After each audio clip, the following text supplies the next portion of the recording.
You will hear a phone conversation between two people, Kathy and John. John is hoping to volunteer at a retirement home. First, you have some time to look at questions 1 to 10.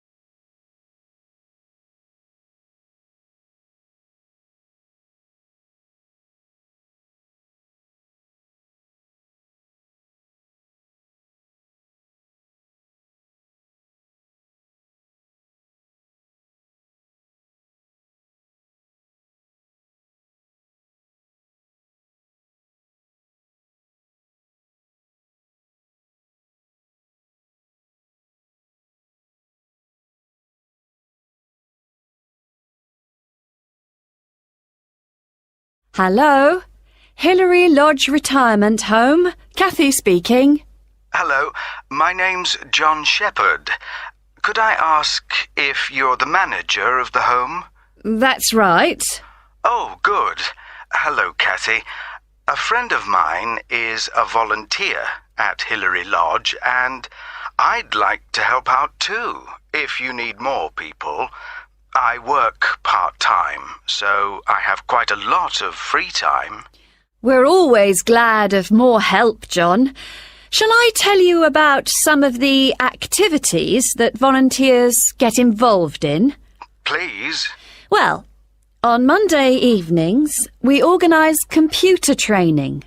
We've got 6 laptops, and 5 or 6 residents come to the sessions regularly.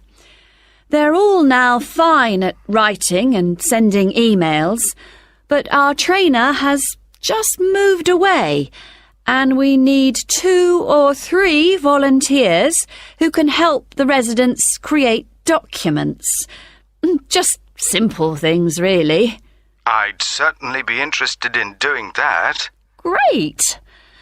Then on Tuesday afternoons, we have an informal singing class, which most of the residents attend. We've got a keyboard and someone who plays, but if you'd like to join in the singing, you'd be very welcome.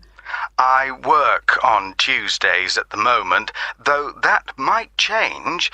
I'll have to give it a miss for now, I'm afraid. OK. Then on Thursday mornings, we generally have a session in our garden. Several of our residents enjoy learning about flowers, where they grow best, how to look after them, and so on. Is that something you're keen on? I'm no expert, but I enjoy gardening, so yes, I'd like to get involved. Do you have your own tools at the home? We've got a few, but not very many. I could bring some in with me when I come. Thank you very much. One very important thing for volunteers is that we hold a monthly meeting where they all get together with the staff. It's a chance to make sure we're working well together and that everyone knows how the residents are and what's going on in the home. Uh-huh. Now, obviously, we'd need to get to know you before you become one of our volunteers. Of course. Could you come in for an informal interview later this week, maybe? I'm busy the next couple of days, but would Saturday be possible? Certainly. Just drop in any time during the day. I won't be working then, so you'll see my assistant, Mairead. Sorry, how do you spell that? It's M-A-I-R-E-A-D. Mairead. OK, got that. It's not a name I'm familiar with. Oh, it's an Irish name. She comes from Dublin. Right. And the road that Hilary Lodge is in is called Bridge Road, isn't it? That's right.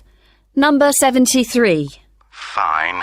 Oh, one other thing you might be interested in. We're holding a couple of open house days and still need a few volunteers if you're available. What are the dates? There's one on April the 9th and another on the 14th of May. They're both Saturdays and all-day events. I can certainly manage May the 14th. I've got another commitment on April the 9th, though. That would be a great help. We're having several guest entertainers, singers, a brass band and so on, and we're expecting a lot of visitors. So one possibility is to help look after the entertainers. Or you could spend an hour or so organising people as they arrive, and then just be part of the team, making sure everything's going smoothly. Well, shall I show people where they can park? Lovely. Thank you. One reason for holding the open house days is to get publicity for Hilary Lodge locally. So you may find you have someone from a newspaper wanting to interview you. They'll want to find out from 2 or 3 people why they volunteer to help at the home. We're trying to get a TV station to come too, but they don't seem very interested. I don't mind being interviewed. Good. Well, if you come in for a chat, as we arranged, we'll take it from there. Thank you very much for calling. My pleasure. Goodbye. Bye. That is the end of section 1. You now have half a minute to check your answers.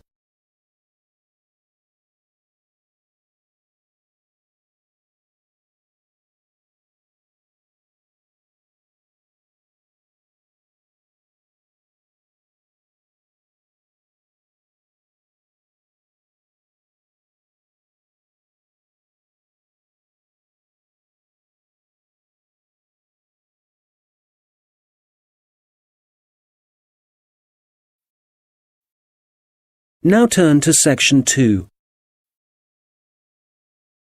Recording 68. You will hear the head of a centre which offers evening classes for adults. She is explaining some recent changes which have been made to the centre. First, you have some time to look at questions 11 to 15.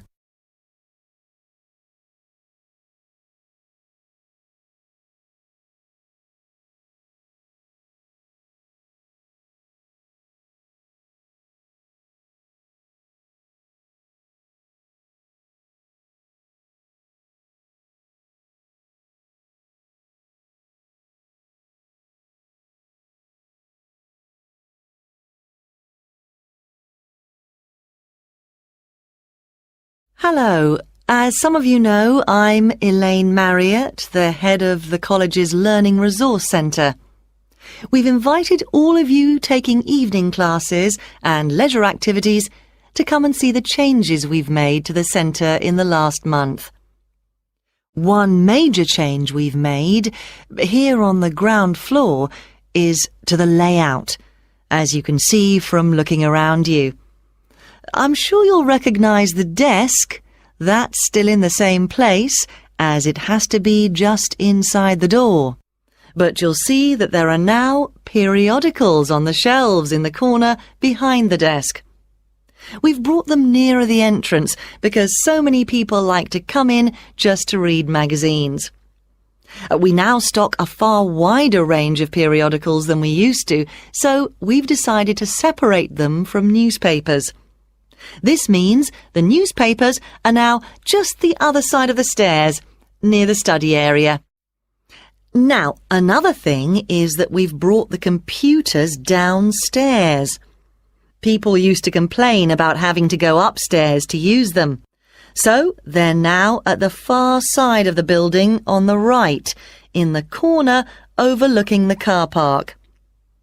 We've now got an extra photocopier, so as well as the one upstairs, there's one down here.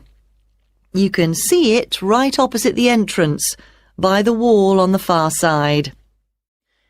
The biggest change, though, and one I'm sure many of you will welcome, is that we now have a cafe at last. We've been asking for one for years. If you turn right, as soon as you get past the desk, you'll see the door ahead of you. It became possible to have a cafe because the building has been extended, and we've now got a new office and storeroom area. What else should I tell you about before we walk round? Oh yes, we've had so many requests for books on sport that we've bought a lot more, and they're all together immediately to the right of the entrance. Before you hear the rest of the conversation, you will have some time to look at the questions 16 to 20.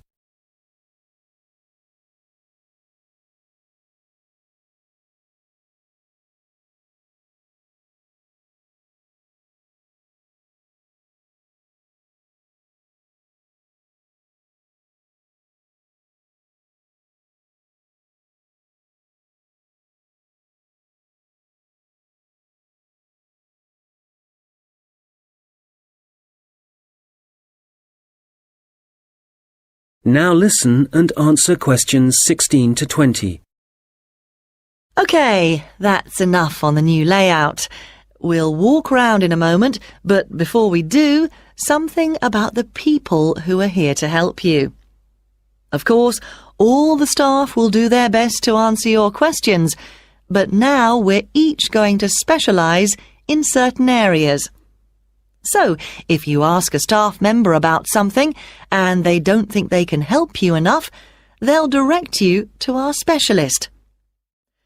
Jenny Reed is the person to see if there are any films you'd like us to stock, as she's taken over responsibility for purchasing those. I'd better warn you that our budget is limited, so I'm afraid we can't promise to buy everything you ask for. Phil Penshurst can help you to improve your writing if you need to produce reports for your course. You can book a half-hour session with Phil to start with. Then, if you want more help, he'll arrange follow-up sessions with you. I must mention Tom Salisbury. Many people are interested in doing research or just reading about this region. The people, occupations, changes over the years and so on. Tom is a specialist in this particular field, so if you want any help, he can point you in the right direction. We've got a large collection of relevant documents, from old maps to studies of the wildlife. We have a new member of staff, Saeed Akhtar. I'm sure you'll meet him soon and will find him very helpful. If you're unemployed and want some advice on the practical aspects of looking for a job, Saeed is the person to talk to.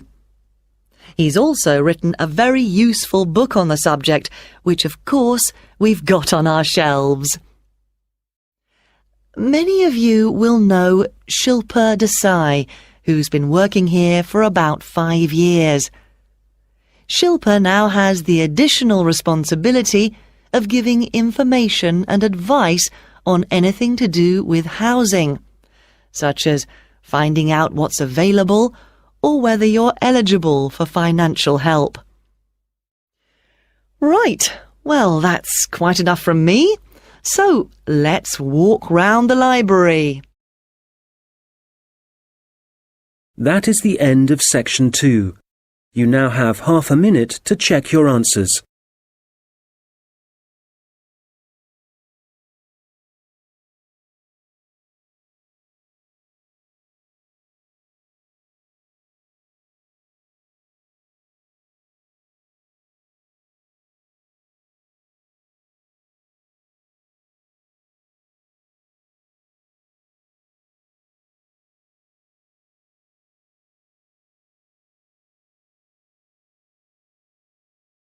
Now turn to section 3.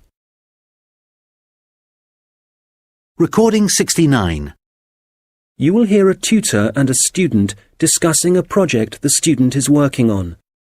First, you have some time to look at questions 21 to 27.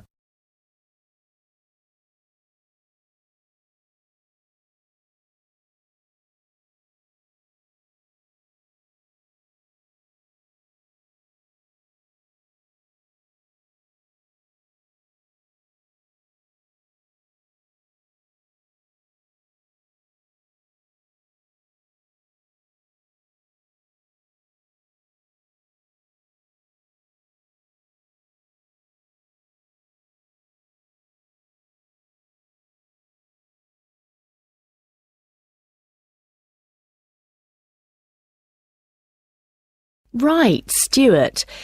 Well, I've read your draft report on your work placement at the Central Museum Association. Sounds as if you had an interesting time. So you ended up making a film for them? Yeah, it was a film to train the employees in different museums in the techniques they should use for labelling ancient objects without damaging them. Some of them are really fragile. OK. So, in your report, you go through the main stages in making the film. Let's discuss that in a little more detail. You had to find a location, somewhere to shoot the film. That took quite a few days because I had to look at different museums all over the country, but I'd allowed time for it. And even though it was the middle of winter, there wasn't any snow, so I didn't have any transport problems. Right. Did you have to decide what equipment you'd need for the filming? Yes, I think they were quite surprised at how well I managed that. It was just the luck of the draw, actually. I'd done that project with you last year. Oh, on recording technology? So you knew a bit about it from that, right? Yeah. What I found really hard was actually writing the script. I had a deadline for that, but the association had to extend it. I couldn't have done it otherwise. Would it have helped if you'd had some training there? I think you're right. I probably needed that, yeah. Right. Now, from your draft report, it sounds as if you had one or two problems deciding who was going to actually appear in the video. The casting, yeah. I'd expected that the people who worked for the association would be really keen on taking part. But they weren't? The thing was, they were all so busy. And it did mean some of them had to travel. But Janice King, who I was reporting to for the project, she was great. She arranged for people to have time off and for their work to be covered, so that was a big help for me. Right. And it sounds like the filming itself went well. I gather you found a company who provided an online introduction to the techniques. Yeah, it was really informative and very user-friendly. I learned a lot from it. And then the editing? For that, the association put me in touch with someone who works for one of the big movie companies, and I went down to the studio and sat with him in front of his computer for a day, learning how to cut and paste and deal with the soundtrack and so on.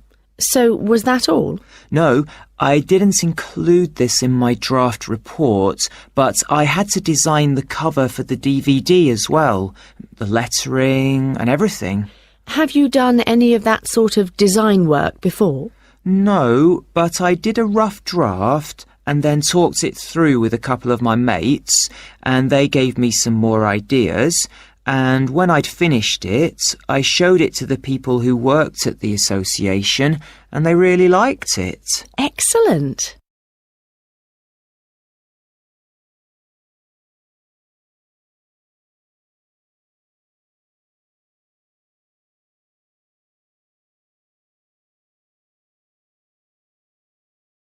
Now listen and answer questions 28 to 30. Now, as well as your own draft report, I've also received some written evaluation from the association on the work you did during your placement, and how it was of benefit to them. I noticed that you haven't included anything on that in your report yet. How my project benefited the association, you mean? So, do I have to include that? Yes. Well, let's think. I suppose if I hadn't made the film for them, they'd have had to get an outside company to do it. But because I was actually working for the association, I'd got much more of a feeling for what their aims are. Things like their responsibility for the conservation of the exhibits. I don't think an outside company would have had that understanding. They'd have been more detached. Right. And the association also said that because of your background, you had a good idea of where to go to get the best deal for the equipment you needed. They said the saving in expense made it worthwhile, even though sourcing it took quite a bit of time. Yes, that's true. The association also said making the film had a very positive effect in getting staff to work together more closely. Oh, I hadn't heard that. That's good. And certainly people weren't afraid to tell me what they thought about it as I was making it, so I was able to get lots of feedback at every stage. That was useful for me, but it also meant the final product worked better for them. Can you think of any other benefits? Well, I don't think they'd really thought out what they'd do with the film once it was made. I made quite a few suggestions for the distribution, other people we could send it to, as well as museum staff. Yes, they mentioned that. OK, good. Well, it sounds like they certainly... That is the end of section 3. You now have half a minute to check your answers.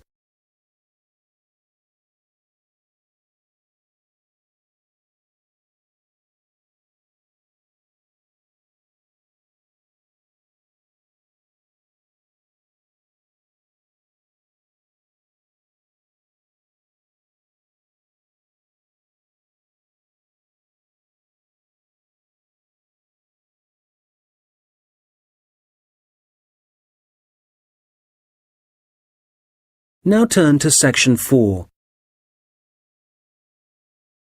Recording 70. You will hear a lecture about a species of bird called the New Caledonian crow. First, you have some time to look at questions 31 to 40.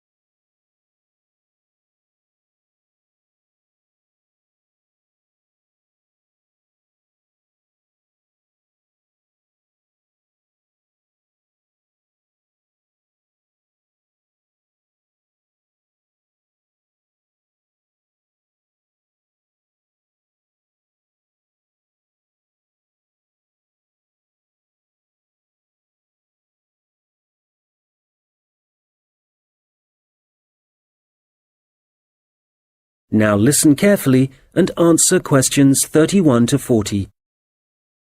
I'm going to talk today about research into a particular species of bird, the New Caledonian crow, whose natural habitat is small islands in the Pacific Ocean. And it seems that these crows are exceptionally resourceful. Using sticks or other tools to find food isn't unknown among birds and animals.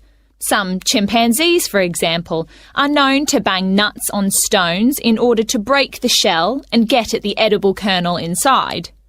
One New Caledonian crow, called Betty, bent some straight wire into a hook and used it to lift a small bucket of her favourite food from a vertical pipe. This experiment was the first time she'd been presented with wire, which makes it very impressive. Another crow, called Barney, has demonstrated his skill at using sticks to forage for food. In one research project, scientists from New Zealand and Oxford set captive New Caledonian crows a 3-stage problem. If they wanted to extract food from a hole, the crows first had to pull up a string to get a short stick, then use that short stick to remove a long stick from a toolbox, and finally use the long stick to reach the food. Amazingly, they worked out how to do this successfully. Further experiments carried out at Oxford suggest that crows can also use sticks as tools to inspect all sorts of objects, possibly to assess whether or not they present a danger. The idea for the experiment came from observing the birds using tools to pick at random objects, such as a picture of a spider that was printed on some cloth. In this research, 5 pairs of crows, including Barney, underwent tests to see how they would react to a variety of objects, which were carefully chosen so the birds wouldn't be tempted to view them as a possible source of food. As a further precaution, all the crows had been fed beforehand. On 8 occasions, a bird's first contact was by using a tool. In all 3 trials, Barney began by using a stick for inspection. One involved a rubber snake. First, he approached it, but didn't touch it, then retreated to pick up a stick. He then prodded it with the stick.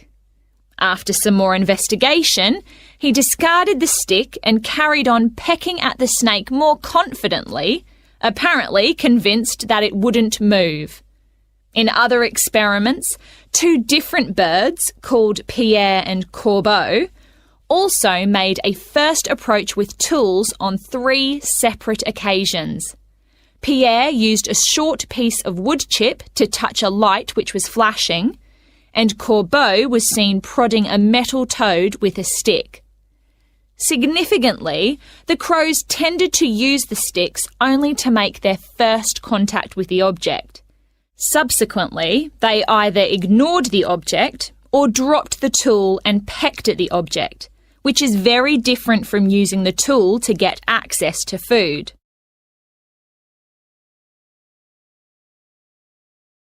So, what conclusions can be drawn from the research? Evidence is building up from experiments such as these that the birds are able to plan their actions in advance, which is very interesting for understanding their cognition. They don't seem to be responding in a pre-programmed sort of way. It may even be possible that they're able to view a problem and work out what the answer is. However, a major difficulty is assessing whether this tool-using behaviour is a sign of intelligence. To some extent, this is related to the ecological circumstances in which the animal is found.